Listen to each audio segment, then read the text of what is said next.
আপনি আপনার ফেসবুকে কভার ফটোতে স্টাইলিশ ফটো কভার ব্যবহার করতে পারবেন। চলুন আমরা ভিডিওটি শুরু আমরা করছি। গুগল ক্রোমে চলে আসবো। প্রথমে সার্চ বক্সটি এখানে রয়েছে, এটিতে ক্লিক করব।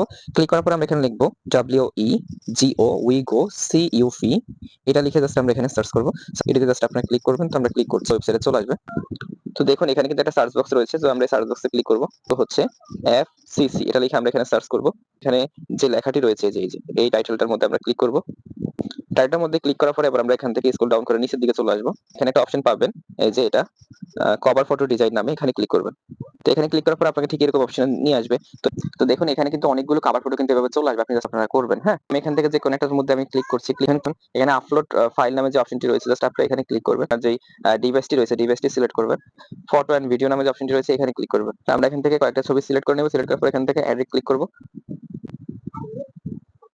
গুলোকে সিলেক্ট করে নিতে হবে। তো আমরা এখানে একটা নিলাম, তারপরে হচ্ছে এখান থেকে তিনটা, এখান থেকে ডান নামে উপরে যে অপশনটি রয়েছে আমরা এখানে ক্লিক করব। ইদেন কিন্তু এখানে চলে আসছে। পরে জাস্ট ক্লিক করব। হ্যাঁ, ক্লিক করলে কিন্তু নামটা সিলেক্ট হয়ে যাবে। এরপরে আবার ডাবল ক্লিক করব। ডাবল ক্লিক করলে নামটা সম্পূর্ণ সিলেক্ট হয়ে আমরা এটাকে কেটে দিব।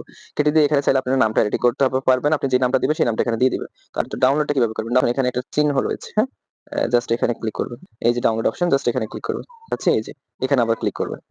এখানে ক্লিক করার পরে আপনার যে ছবিটি রয়েছে সেটি কিন্তু আপনার যেই গ্যালারি রয়েছে সেই গ্যালারিতে কিন্তু ডাউনলোড হয়ে যাবে।